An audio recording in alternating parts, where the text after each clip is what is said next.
네, 많이 드셨어요? 떡국. 네.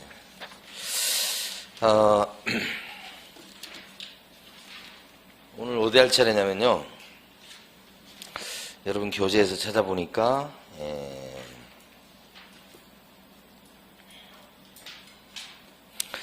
지난주에 중개보수 여기까지 했었죠.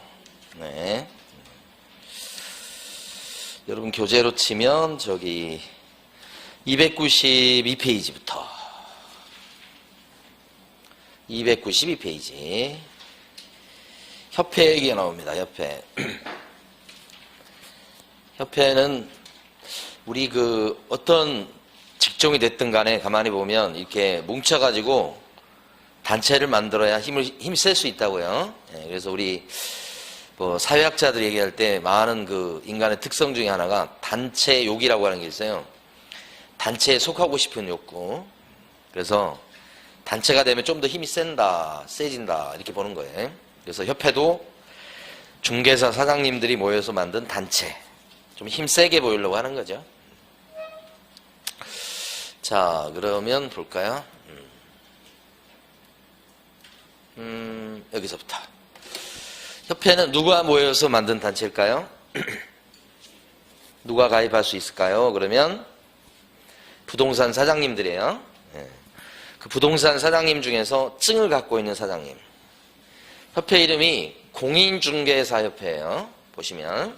그래서 증 갖고 있는 사장님들이 모여서 만든 단체 이렇게 보시면 돼요. 근데 이제 문제는 부칙에 나와 있는 개업공인중개사는 어때요? 개업공인중개사 맞습니까? 맞죠? 그런데 공인중개사이냐고요? 공인중개사는 아니죠. 그러니까 공인중개사 협회라고 했을 때 여기하고 안 어울려요. 그러니까 원래는 부칙에 나와 있는 복토방 할아버지는 협회 회원이 될 수 없어요. 원래는. 그런데 숫자가 많지 않기 때문에 예외적으로 껴준 거예요. 결론은 부칙에 나와 있는 복토방 할아버지는 공인중개사는 아닌데 예외적으로 공인중개사 협회 회원이 될 수는 있다. 이렇게 아셔야 되는 거고요. 그래서 교재는 292페이지 제일 밑에 있는 네 줄을 밑줄을 그으시면 돼요. 자, 그 다음에 이제 협회는 사람이 모여서 만들었죠. 그래서 지금 칠판에 있는 것처럼 무슨 법인이라고 할까요? 협회는 무슨 사단법인이에요? 재단법인이에요? 조합이에요. 협회에 대해서는 사단법인이라고 불러요. 사단법인. 사람이 모여서 만든 단체. 그래서 여러분 교재는 또 어디 있을까 지금 찾고 있잖아요. 지금 293페이지 보시면 다이아몬드 2번 가로 1번에 제목만 밑줄 그으시면 돼요. 사단법인이다. 근데 영리단체예요? 비영리단체예요?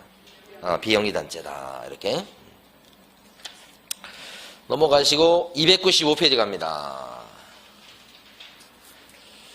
협회는 가만히 보면 제일 위에 보면 설립하는 절차가 4단계입니다.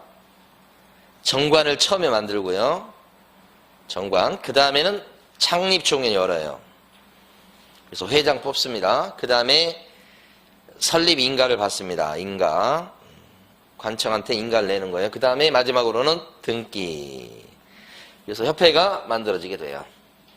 자, 협회를 만드는 절차 제일 위에 박스에 4개 적혀 있죠. 오른쪽 페이지 제일 위에 박스입니다. 정관 작성, 창립총회, 설립인가, 설립등기. 그래서 정창인등 이렇게 기억하시고. 여기서 시험 많이 나오는 게 뭐냐면요. 딱 하나인데 정관 만들 때 참석할 발기인 숫자 몇 명 이상이 필요합니까? 숫자? 발기인 숫자? 300명 이상. 창립총회 열 때 출석할 회원 숫자는 몇 명 이상? 그 배인 600명 이상이 출석. 이렇게. 근데 600명 이상 중에서 서울 출신은요? 몇 명 이상? 없죠? 써놓으세요. 600명 이상 그 밑에다가 서울 100명 이상 이렇게. 광역시도는요 20명 이상 이렇게. 거기 써두시고 요 설립절차 요 그림만 딱 맨날 보시면 돼요. 숫자 위주로 물어봅니다. 정관 만들 때 몇 명 이상? 300명 이상. 창립총회 때는요 600 이상. 근데 그 중에 서울 출신은 100명 이상, 광역시도 출신은 20명 이상. 이렇게 300, 600, 120 이게 입에 붙어 있어야 돼요. 그래서 그거 암기하려고 정창, 인등 이렇게 사람 이름처럼 기억하세요. 정창, 인등 여기까지 사람 이름 등등등 300, 600, 120 이렇게 300, 600, 120 이렇게까지 숫자 맨날 물어봐요. 잘 물어봐요. 그 위주로 하시면 돼요. 공부를. 그 다음에 이제 가끔 나오는 게 뭐냐면 협회 만들 때는 인가를 받습니다. 이 인가를 내주는 사람이 누구죠? 국토교통부 장관이죠. 밑에 써져 있죠? 시험 문제에서는 국토교통부 장관의 허가를 받아서 설립한다. 허가라고 나온 적이 있었어요. 허가가 아니고 뭐죠? 인가다. 그 정도입니다. 그 정도. 자, 그 다음에 이제 협회 조직으로 가보시겠습니다. 협회는 어떻게 조직을 갖추어져 있는가, 이렇게. 칠판을 먼저 보시고, 여기는 물어보는 게 딱 한 가지 포인트예요. 가만히 보면, 일단은, 협회는 본부가 있고, 지부가 있고, 지회가 있어요. 근데 이 본부, 주된 사무소 요건 옛날에는 서울에 둬야 된다, 서울에 둔다 이렇게 했었는데 그게 없어졌어요. 그러니까 협회 본부는 인천에 둬도 괜찮아요. 부산에 둬도 괜찮고 제주도 오케이. 그러니까 아무데나 본점을 둘 수 있어요. 요게 이제 바뀌고 나서는 한 3번 정도 나왔었으니까 요건 지금은 포인트는 안 해요. 그러니까 혹시라도 주된 사무소는 서울에 둔다 그러면 X예요. 자, 가장 중요한 포인트는 밑에 조직인 지부나 지회가 있는데 지부, 지회. 지부는 시도 안에 두는 게 지부예요. 지회는 시군구 안에 두는 것이 지회예요. 그래서 요걸 연결할 수 있어야 돼요. 지금 칠판에 요것은 그 강의 노트라고 그래가지고 좀 이따 이제 지금 온 거 넘겨놨습니다. 그러니까 이번 주 중에 나올 거예요, 아마. 그러니까 뭐 따로 적으실 필요 없는데 핵심은 뭐냐면 지부는 시도 안에, 여기 시라고 하는 것은 특별시, 광역시처럼 큰 시를 얘기해요. 여기 시가 있는데 여기 조그만 시. 그래서 그 안에 둔다. 뿐만 아니라 지부를 만들었죠. 그러면 신고를 시도의사한테 가서 하는 거예요. 서울특별시 지부예요. 예를 들어서 서울특별시 지부를 만들었습니다. 어디 가서 신고해요? 서울시청. 경기도 지부를 만들었습니다. 어디 가서 신고해요? 경기도지사. 이런 식으로. 그 다음에 여기 같은 경우는 이제 강서구 지회예요. 강서구 지회를 만들었을 때는 어디 가서 신고하느냐? 그러면 강서구청. 그런 뜻이에요. 그래서 요거 연계라는 것을 알아두시는데 요거 하나가 포인트예요. 요거 안에 두고 이렇게 신고도 여기 한다. 이렇게. 근데 요걸 갖다가 기억하실 때 여러분들은 사시는 곳을 기억하셔야 돼. 내가 사는 곳이 강서구다 그러면 서울특별시 지부, 강서구 지회 이렇게 한 거예요. 그래서 여기 지부는 큰 시, 시도 안에 두는 거. 신고도 시도의사한테 하고 강서구 지회는 강서구니까 시군구 안에 두고 신고도 시군구청장한테 하지. 여기를 등록관청이라고 하기도 해요. 같은 말. 요것만 아시면 되는 거지. 자, 문제에서 어떻게 나오냐면 협회가 지부를 설치했을 때는 등록관청에 설치 신고한다. 이렇게 나오는 거예요. 지부를 설치했을 때는 등록관청에 신고한다. 그러면 X. 협회 지회는 시도 관할구역 안에 둘 수 있다. X. 시군구 관할구역 안에 둘 수 있다. 이거죠. 그래서 여러분 교재에서는 가로 3번에 지부 또는 지회라고 써져 있는 제목이 있고 동그라미 1번에 첫째 줄하고 둘째 줄까지 밑줄이에요. 동그라미 1번에서. 동그라미 2번에서 두 줄 밑줄이에요. 동그라미 2번까지도 밑줄입니다. 동그라미 2번 보면 협회가 지부를 설치했을 때는 시도지사한테, 지회를 설치했을 때는 등록관청에 신고한다. 이렇게 나와 있죠? 그거예요. 자, 그 다음에 이제 가보십니다. 그게 뭐냐면 협회 업무라고 되어 있어요. 넘기시고, 협회가 무슨 일을 하느냐 이거죠. 자, 그러면 칠판에서 정리하면 협회는 크게 두 가지를 해요. 본래부터 협회 업무로 써져 있는 업무, 법에 써져 있는 겁니다. 이게 고유 업무라고 하기도 해요. 그 다음에 협회가 하는 일 중에 보면 원래 협회 일이 아닌데 또 맡아서 하는 업무가 있어요. 그걸 수탁 업무라고 그래요. 그러니까 협회 일은 크게 두 가지로, 원래부터 협회 업무로 써져 있는 거하고, 그 다음에 협회 일이 아닌데 이게 맡아서 하는 업무, 요 두 가지. 둘 중에서 아래쪽을 먼저 보셔야 돼. 협회 일이 아닌데 맡아서 하는 업무, 대표적인 걸 비워놨습니다. 가로로. 그게 뭐냐면 좀 이따 배울 실무교육, 그 다음에 연수교육, 그 다음에 직무교육, 요런 거예요. 이건 원래 이제 시도지사가 하거나 막 그럴 일이에요. 근데 협회에다 맡겨놓으면, 맡겨놨습니다. 현실적으로. 협회가 이제 돈 받아가면서 대신해 주는 겁니다. 그래서 수탁 업무에 들어가는 대표적인 사례가 바로 이런 직무교육, 연수교육, 실무교육이에요. 여러분 교재에서는 296페이지 가로 2번 있죠? 가로 2번의 셋째 줄에 교육, 실무, 직무, 연수, 여기를 딱 밑줄을 그어두시고, 이러한 실무교육은 협회 고유 업무입니까? 수탁 업무입니까? 그걸 아시는 게 중요한 거예요. 고유 업무 그러시면 큰일 나요. 가로 2번의 셋째 줄, 그 부분만 딱 일단 밑줄 긋고요. 자, 그 다음에 또 가봅니다. 위로 가시면 협회 고유 업무에 해당되는 게 쫙 나옵니다. 그 중에서 7가지나 있죠? 위에 거? 암기할 필요 없어요. 두 군데 정도를 밑줄 그으시면 됩니다. 동그라미 5번과 동그라미 6번이에요. 동그라미 5번이 뭐라고 되어 있죠? 제목이 부동산 정보 제공. 이 부동산 정보 제공이 뭐냐 그러면, 요게 원래는 협회가 거래정보망 사이트를 운영하고 있어요. 협회가 운영하는 사이트 이름이 있었는데 뭐라고 부르죠? 한방이라는 사이트가 있어요. 잘 찍은 것 같아요. 이건 직방이나 다방을 흉내낸 거예요. 협회는 한방 이렇게 된 거예요. 이러면 잘 졌어. 이게 인터넷망이에요. 이걸 할 수 있는 근거가 바로 5번입니다. 5번. 부동산 매물 정보를 제공해 줄 수 있다. 누가요? 협회가. 그래서 협회가 한방이라는 사이트를 운영하고 있다. 이런 얘기예요, 지금.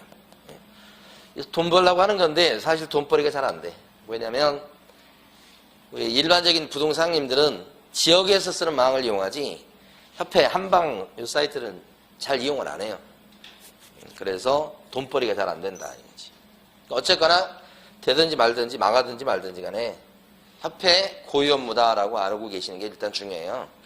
그 다음에 공제사업이에요. 이게 5번이고 이거 6번이죠. 이렇게 6번이 뭐라고 되어 있냐면 공제사업이다 그랬어요. 여기서 돈벌이가 되는 것은 요거 하나예요. 요거 하나. 공제사업. 이게 예를 들어서 뭐 간단하게 계산해서 20만 원씩 1년에 들어온다면 한 4만 명만 돼도 이게 얼마 돈입니까? 80억 아닌가요? 응? 여기서 이 돈 때문에 협회가 굴러가는 거예요. 그러니까 가장 핵심적인 사업이 공제사업이겠죠. 공제사업이 뭐예요? 좀 이따 이제 자세히 나오겠지만 회원들한테 보험료처럼 공제료를 받았다가 회원업소 중에서 사고를 친 업소가 있을 때 그 피해자한테 보험금을 주는 거예요. 그 피해자를 보호해 주는 거죠. 십시일반을 모았다가 이렇게 되면 중개업소에 대한 인식이랄까 뭐 이런 것들이 올라갈 수 있죠. 중개업소에서 혹시 사고 나더라도 보험금 탈 수 있기 때문에 어느 정도 안전하다는 인식, 그런 걸 노리는 거예요. 그래서 하는 것이 바로 공제사업. 이렇게 1년치 공제료가 우리 이미 공부했지만 보험료, 일종의 보험료가 20만 원이 채 안 된다고 그랬죠? 18만 원 정도 된다고 했으니까. 그래서 거기 동그라미 6번인데, 동그라미 6번의 핵심은 뭐냐면, 공제사업은 영리사업입니까? 비영리사업입니까? 비영리라고 하셔야 돼. 왜냐하면 이걸 가지고 돈을 버는 건 맞지만 그것 갖고 개인적으로 무슨 영리를 취득할 목적은 아니에요. 영리를 얻을 목적으로 한 게 아니고 돈 벌면 그것 갖고 회원들 복지사업에 돈을 쓰게 된다는 거지. 개인적으로 뭐 그걸 챙기고 저축하려는 게 아니고. 그래서 비영리사업이라고 하는 걸 꼭 알아두시고. 됐어요? 그 다음에 이제 밑에 가시면 공제사업이라고 나오는데, 협회 업무 중에서 제일 핵심적 사업이 공제사업이에요. 공제사업이 잘 되면 협회는 돈 버는 거고요. 직원들도 뭐 월급도 많이 받을 수 있고 그래요. 그래서 공제사업에 협회 모든 그 뭐라 그럴까 명운이 걸려 있어요.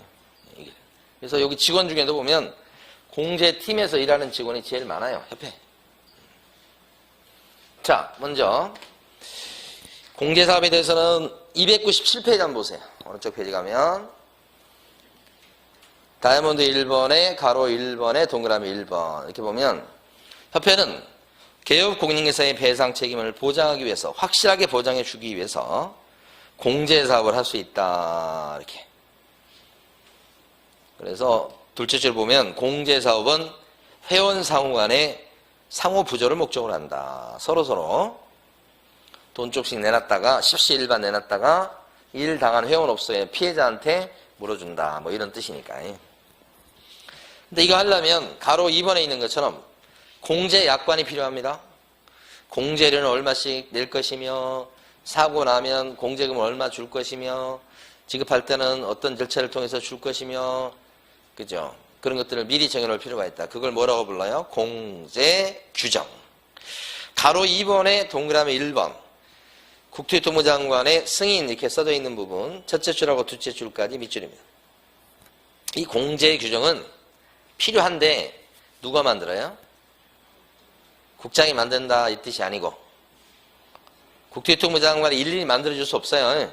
그러니까 어떻게 하는 거냐면 협회가 스스로 만들어요. 근데 협회 보고 만들라고 하면 필연적으로 어떻게 되겠어요? 협회한테 유리하게 만들 거니까 문제가 발생하죠. 그래서 협회가 만들어 오면 우리 국토교통부 장관이 검사는 맡아준다. 잘못된 조항이 있거나 좀 문제된 조항이 있을 때는 속가내준다. 이렇게 생각하시면 돼요. 그걸 뭐라고 불러요? 승인. 공제 규정은 승인을 받는 겁니다. 인가 받는다고 그러시면 안 돼요. 인가를 받는 게 아니고 뭐예요? 승인. 누구의 승인을 받습니까? 국토교통부 장관의 승인. 요거 누구의 승인이냐? 이거 알아두셔야 되죠. 거기까지 지금 봤습니다. 그 다음에 다음 페이지 넘어가 보셔요. 298페이지. 거기 보면 동그라미 디귿번 두 줄을 밑줄 그으셔야 됩니다. 책임준비금이란 돈이 필요해요. 왜냐하면 공제료로 들어온 돈을 그대로 다 갖고 있어도 바보고 들어온 돈을 다 써버리면 그건 더 문제가 되는 거예요. 그래서 사고 나는 게 분명히 있을 거니까 그 중에 일정 부분은 손해배상금으로 지급을 해줘야 되거든. 그렇게 하기 위해서 어떻게 하냐면 공제료로 들어온 돈 중에 일정 비율을 남겨둬야 돼요. 적립을 꼭 해둬야 된다. 이걸 책임준비금의 적립이라고 그래요. 두 줄 밑줄 그으면 어느 정도나 적립 비율을 정하도록 되어 있는가. 공제사고 발생률이나 거기 밑줄 그을 거 두 줄 지금 공제금 지급액 등을 종합적으로 고려하는데 뭐 잘 고려하라고 해야죠. 그건 뭐 별 문제 아니고. 그 다음에 이제 형광펜입니다. 공제료 수입액에 공제료로 들어온 돈에 100분의 10 숫자 중요하겠죠. 100분의 10이라는 숫자. 그 다음에 이상으로 정한다. 이상에 또 동그라미 쳐주셔야 돼. 그러니까 적립비율은 100분의 10 이상이니까 적립비율을 100분의 5로 정하면 돼요, 안 돼요? 안 된다는 뜻이에요. 적립비율을 100분의 20으로 정하는 건 된다는 뜻입니다. 그러니까 적립비율은 약관으로 정할 텐데 최소한 10%는 돼야 된다는 뜻입니다. 100분의 10 이상. 여기가 핵심이고요. 그 다음에 이제 가로 3번에 보면 이 공제사업은요, 협회 전체 회계 처리하는 것 관련해서 공제 부분이 돈이 엄청나게 많이 들어오고 나가고 그렇기 때문에 별도로 회계 처리하도록 합니다. 그래서 가로 3번에 첫째 줄하고 둘째 줄까지 밑줄이에요. 옆에는 공제사업을 다른 회계와 구분해서 별도 회계로 관리해야 되고, 책임 준비금을 다른 용도로 생각했을 때는 국토교통부 장관의 무엇을 얻어야 되겠다? 승인을 얻어야 되겠다. 여기 승인이란 말이 또 한 번 나오네. 그러니까 다시 칠판 보시면 책임 준비금은 사고 날 때 대비해서 일정한 돈을 이게 적립을 해주게 하는 건데, 법에서는 공제료로 들어온 수입액의 100분의 10 이상을 적립 비율로 정하도록 법이 돼 있고, 근데 이렇게 쌓인 돈을 다른 용도로 돌려서 쓸 경우가 있을 수 있어요. 많이 계속 쌓아두기만 하면 뭐합니까? 그래서 경우에 따라 다른 용도로 돌려서 쓸 수 있도록 하는데, 그때는 함부로 다른 용도로 돌려서 마음대로, 회장이라고 마음대로 쓸 수 있는 게 아니고 누구의 승인을 받으라? 국토교통부 장관의 승인을 얻으십시오. 여기도 승인이네요. 거기까지 지금 봤습니다. 자, 그 다음에 이제 가로 4번에 보면 거기 동그라미 1번 두 줄 다 밑줄 긋고요. 동그라미 2번 첫째 줄하고 둘째 줄까지 다 밑줄 긋습니다. 자, 여기 보면 칠판에서는 가로 4번입니다. 그게 뭐냐면 공제사업의 운용실적이라고 되어 있죠. 공제사업의 운용실적이 뭐냐면요, 공제료로 돈이 뭐 80억이 들어왔다. 근데 사고 나서 그 중에 30억이 지급됐다. 남은 돈이 이제 50억 남았나? 산수가 안 되네. 50억 남았어. 근데 그 전에 채권을 갖다 사서 채권 투자했는데 거기서 얼마를 손실을 받고, 주식 투자했다가 얼마 손해 받고, 요것이에요. 요게 이제 운용실적이에요. 운용실적. 그것을 공표해라. 이렇게 함으로써 어떻게 해요? 회원들의 그 공제료 들어온 돈을 투명하게 운용해라 이 말입니다. 그래서 운용실적을 공시하게 되어 있는데, 누구에게 그걸 공표하도록 되어 있냐면 공제 든 사람한테요. 이 공제 계약자는 누굴까요? 협회 공제 가입한 사람은 누구예요? 개업공인회사 사장님들이죠. 사장님들 보라고 손익계산서나 대차 대조표 같은 회계장부를 공표하라는 뜻입니다. 근데 그걸 언제 공표하냐면 회계년도가 끝나면 그때부터 3개월 이내 공표하도록 되어 있어요. 이 3개월을 잘 물어봐요.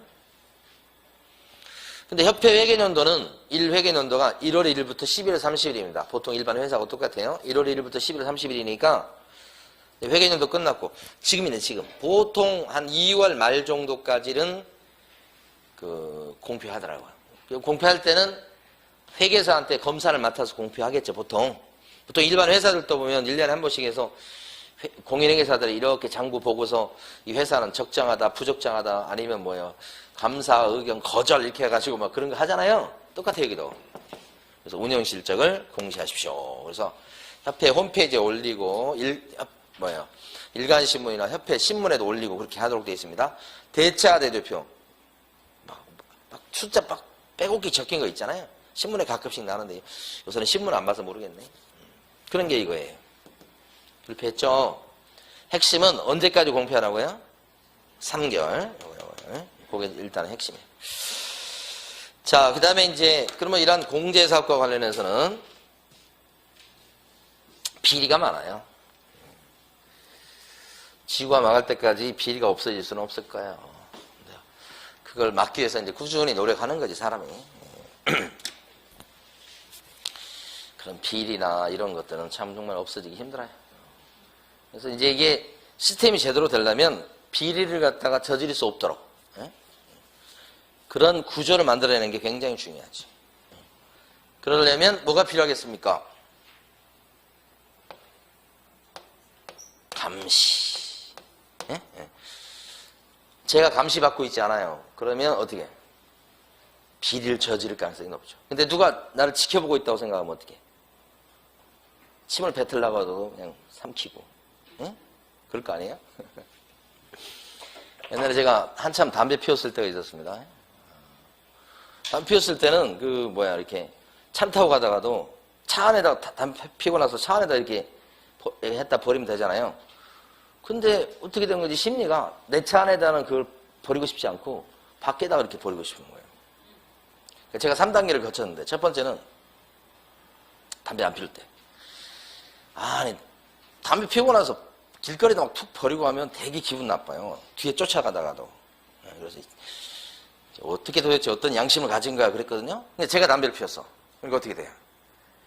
딱 피우고 나서 그러잖아요. 사람이 나 지금 다시 담배를 끊었어 이제. 이게 다시 또 뭐야?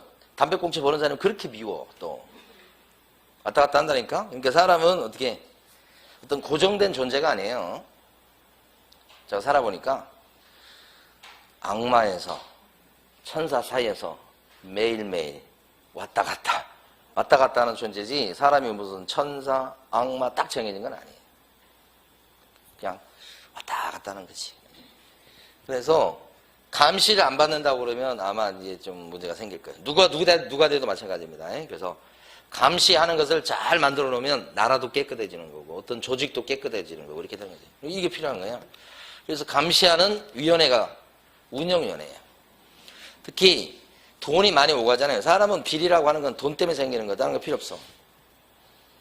돈 때문에 비리가 생기는 거니까 돈이 많이 움직이는 곳은 감시를 더 많이 해야 돼요. 네. 어떤 조직에서도 보면 최근에도 있었습니다만은 사고 났다, 비리가 생겼다 그러면 전부 다 회계 담당자들 아니에요? 응? 조직에서는 총무, 돈을 관리하는 사람, 이런 사람들이 아니 그건 인지상정이야. 그냥 갖고 있다 보니까 그렇게 비리가 생길 가능성은 없지. 그걸 감시하기 위해서 운영위원회를 만들었다. 공제사업에 대해서 심의 감독한다. 감독이라고 생각하시면 돼요. 중요합니다. 여기가 시험에 잘 나옵니다. 그러면 오른쪽 페이지 갑니다. 299페이지. 동그라미 1번. 공제사업에 관한 사항을 심의하고 업무 집행을 감독하기 위해서 어디에다가 운영위원회를 둔다. 협회에 동그라미 치셔야 돼요. 국토부에 둔다고 그러시면 안 돼요. 협회에다 동그라미 거기를 딱 예상하고 준비하셔야 돼. 협회에다가 운영위원회를 뭐예요? 둔다. 둔다에도 동그라미 치셔야 돼. 둔다. 이 운영위원회는 공제사업을 감시하는 데니까요. 반드시 필수적으로 감시하는 게 필요하다. 둔다예요. 그래서 필수. 반드시 감시해야 된다. 그런 거예요. 근데 동그라미 2번. 그 운영위원회 구성 인원들은 이제 전문가들이에요. 전문가들. 동그라미 2번에 뭐라고 나오죠? 다 아실 필요 없어. 뭐 금융 전문가, 보험 전문가, 부동산 전문가, 뭐 이렇게 공무원 등등 이렇게 있잖아요. 숫자 알아두셔야 돼. 시험에서는 숫자 그러면 그냥 사족을 못 써요. 동그라미 2번에 셋째 줄 몇 명 이내로 구성하시라? 19명. 그죠? 19명. 식구라는 숫자는 참 보기 힘들어요. 가끔 무슨 TV 화면에서나 좀 볼까? 19금 있잖아, 19금. 그때나 좀 볼까? 좀 보기 힘들다. 19명 이내. 그리고 생각하실 게 감시하는 것은요. 많은 사람이 감시하는 게 좋을까요? 아니면 조금 숫자 적은 사람이 감시하는 게 더 효율적이에요. 많은 사람이. 보는 눈이 많아야 되잖아요. 그러니까 숫자가 좀 큰다고 생각하셔야 돼요. 크게. 19명 이내. 그 다음에 이제 밑으로 가시게 되면 박스 밑에요. 동그라미 2번입니다. 운영위원회는 성별을 고려해가지고 다음의 사람으로 구성한다. 이렇게 돼 있죠. 성별 고려라고 돼 있어요. 이게 무슨 얘기냐면 협회 운영위원회를 만들 때 말이에요. 여성분을 끼워주라 이 뜻이에요. 여성분. 왜? 여성분들이 감시의 천재들이에요.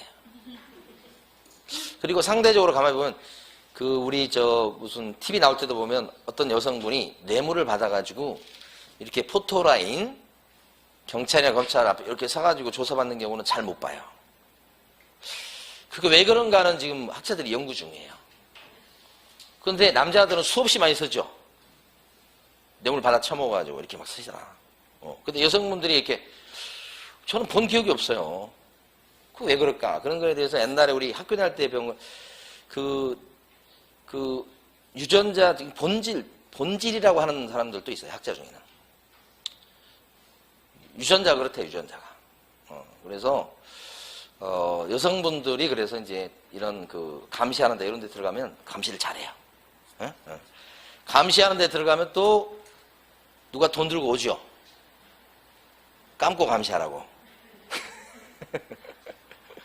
근데 남자들은 뭐예요? 그러면 그냥 돈 들고 오면 감고 그냥 감시해버려요. 그런데 여성분들은 어때요? 그게 잘 안 통해. 그래서 이제 성별을 고려한다고 하는 것은 차별을 두라는 게 아니고 여성을 우대하는 의미가 담겨져 있다고요. 그 다음에 다음의 사람이라고 하는 것은 주로 외부 전문가예요. 협회 내부에 설치하는 위원회입니다. 그런데 협회 사람으로만 다 채웠다고 생각해 보세요. 어떻게 될 것 같아요? 감시가 될 것 같아요? 협회 사람을 채워가지고 감시 안 되는 겁니다. 그래서 외부 전문가를 많이 채워야 돼. 그래서 이 경우 보시면 니은번과 디귿번에 해당하는 위원회 수는 전체 위원수의 3분의 1 미만으로 합니다. 그랬는데 이건 아직 시험에 나온 적이 없어요. 그런데 니은번하고 디귿번이 뭐냐? 자, 밑에 보시면 동그라미 기역 니은 디귿에서 리을해서 쭉 나오죠. 니은번이 누구예요? 회장이죠, 회장. 그 다음에 디귿번 누굽니까? 임원 중에서 회원, 협회 임원 중에서 선임하는 사람 이렇게 돼 있죠. 협회 임원 중에 일부가 여기 운영위원으로 참여를 해요. 회장은 무조건 참여. 그 회장을 뺀 임원 중에서 일부가 참여 이렇게 되는 거예요. 근데 어쨌거나 니은하고 디귿번 묶어놓으시면 협회 출신이에요. 협회 출신은 3분의 1이 안 돼야 된다는 뜻이에요. 요 두 사람 빼고 니은번하고 디귿번 빼고 기역번, 리을번에 나와 있는 수많은 전문가들은 다 어떤 사람들이냐면 외부 전문가, 외부. 협회 출신은 니은하고 디귿번밖에 없어요. 그런데 이제 독특한 사람이 누구냐? 기역번에 보시면 공무원이 한 명 들어가요. 공무원이 왜 들어가는지 모르겠는데 하여간 공무원이 한 명 들어가고 리을번에 가면 외부 전문가들이 쫙 나와요. 뭐 교수도 있고 이걸 일일이 암기할 필요 없어요, 여러분. 쫙 나오는데 눈에 확 띄는 것은 거기 중에서 동그라미 B번, 동그라미 B번에 보면 변호사 들어가죠? 회계사 들어가겠죠? 공인중개사 들어갑니다. 법무사 있어요, 없어요? 없어요. 법무사에 대한 그 뭐라고 그러죠? 그 사회적 뭐 이런 그 지위랄까 이런 것이 많이 좀 떨어진 편이 있어요. 그런 측면이 있다는 거죠. 그래서 법무사, 아니 중개사 사장님들도 법무사를 그렇게 뭐 우습게 하니까 변호사다 그러면 그래도 좀 그런데 법무사는 그냥 우리가 일감을 주는 사람 이렇게 생각하는 경우가 되게 많아요. 그래서 변호사 알기를 우습게, 법무사 알기를 우습게 한다 이렇게 생각하시면 돼요. 예? 동그라미 C번 보면 가끔 이제 우리 수강생분 중에 남편분이 법무사이신 분도 계셔. 그래서 말을 조심해야 되는데 아니, 법에 그렇게 나와 있다고. 응? 그런 뜻이고 뭐 법무사를 비하하거나 그럴 생각 없어요? 자, 동그라미 C번 금융감독원, 금융기관에서 임원 이상의 직에 있거나 있었던 사람. 금융에 동그라미 치시면 돼. 금융 전문가가 될 수 있다는 뜻이에요. 그게 C번. 다음 페이지 가시고 동그라미 2번. 2번 요거요. 셋째 줄이죠. 소비자기본법 제29조에 따라 등록한 소비자단체. 셋째 줄. 같은 법 제33조에 따른 한국소비자원. 소비에다 동그라미 치셔요, 여러분. 동그라미 칠 곳은 소비라는 글자가 오면 여기도 껴줘요. 여러분들은 소비 전문가 생각하시면 돼요. 외부 전문가 중에서 소비 전문가다. 근데 여기선 일반 직원은 안 쳐줍니다. 여기 운영위원 정도 되려면 임원급 정도가 돼야 됩니다. 소비자단체 임원, 한국소비자원이라고 하는 데가 있어요. 거기도 임원급 정도 됐을 때 위원 자격이 있다. 이렇게 봐주는 거예요. 그 다음에 이제 가보시면 동그라미 3번 임기 나옵니다. 임기 몇 년? 2년이고요. 연임할 수 있을까요? 없을까요? 연임을 하게 되면 어때요? 유착돼서 친해져가지고 비리가 더 생길 가능성이 있잖아요. 그러니까 원래는 연임할 수 없다고 해야 될 건데 딱 한 번만 연임할 수 있도록 허용합니다. 한 번. 아시겠죠? 출제됐던 부분입니다. 연임할 수 없다고 하면 안 됩니다. 한 번에 안에서 연임할 수 있다. 주의하셔야 돼요. 그 다음에 동그라미 4번 가보시면 위원장 1명, 부위원장 1명 이렇게 둡니다. 그런데 위원장이나 부위원장은 어떻게 뽑는다고 나와 있습니까? 호선한다. 호선의 동그라미.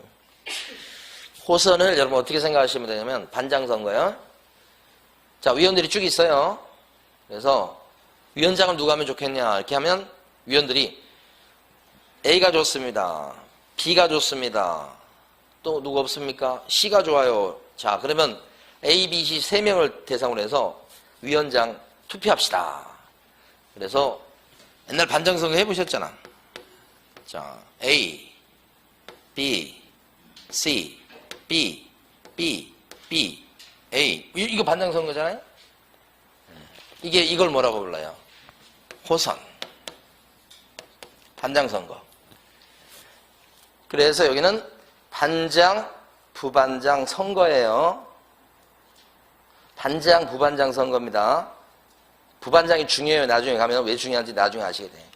반장, 부반장 선거하는 걸 뭐라고 불러요? 호선. 이렇게. 그 다음에 동그라미 7번. 운영위원회 회의는 재적위원 과반수의 출석으로 회의를 개의하고 출석위원 과반수 찬성으로 의결한다. 이제 어려운 부분이에요, 이게. 자, 밑줄은 그어놓고. 자, 칠판 보세요. 개의라고 하는 것은 회의를 연다는 뜻입니다. 회의를 열려면 출석을 재적 과반수가 출석해야 돼요. 이 재적이란 말이 뭔가? 그 회의 열려고 할 때 그때 당시 현재 위원으로 돼 있는 사람 얘기하는 거예요. 19명 이내라고 지금 법은 돼 있어요. 그러면 운영위원을 갖다가 10명으로 할 수 있습니까? 10명? 할 수 있어요? 운영위원을 갖다가 20명으로 할 수 있습니까? 이건 안 되는 거지. 이거니까. 운영위원을 갖다가 7명 할 수 있어요? 네, 이런 건 되는 거예요. 근데 그때 당시 딱 보니까 운영위원이 10명이어서 이게 제적이에요. 회의를 열라고 하는 시점에 딱 보니까 딱 10명이야. 이렇게. 원래 11명이었는데 한 명이 돌아가셨어. 그러면 그건 제적은 10명이에요.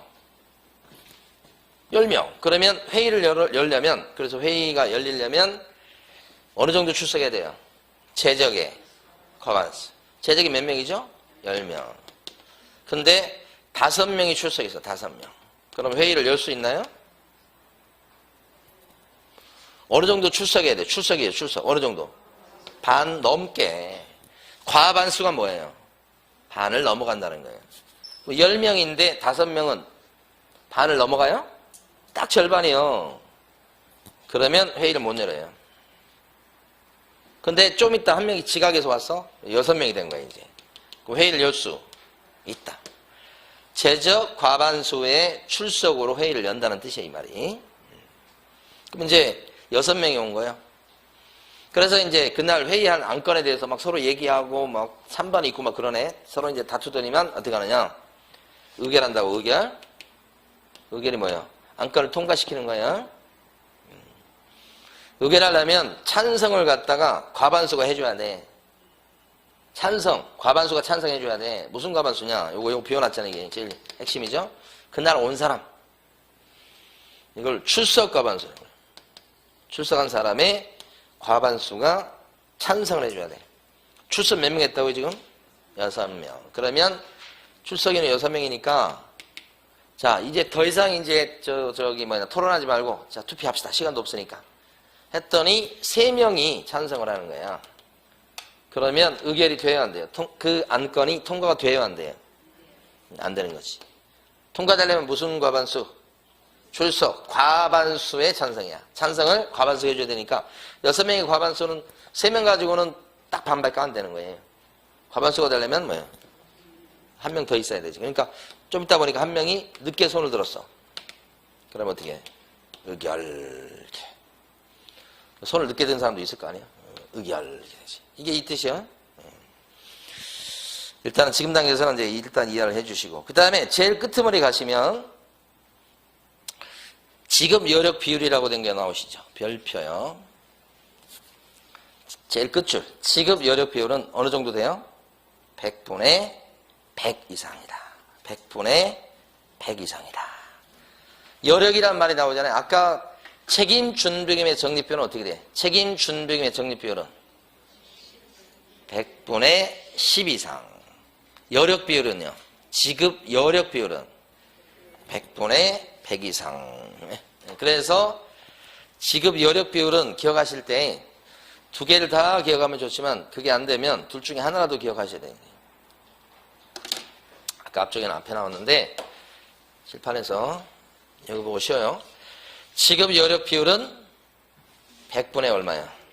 100 이상. 그래서 집안이, 여력이라는 것은 집안이 빵빵한 걸 생각하셔야 돼요. 집이 잘 살아요. 그럼 뭐라고 그래? 걔는 집안이 빵빵해. 빵? 이렇게. 빵빵해. 걔는 집안이 빵빵해. 100분의 100 이상. 책임 준비금의 적립 비율은 100분의 10 이상. 여력 비율은 빵빵. 기억하셔야 돼요. 두 번이나 나왔던 거예요. 두 번이나. 일단 여기까지 하고 쉬었다가 이제 좀 이따 마무리 짓겠습니다.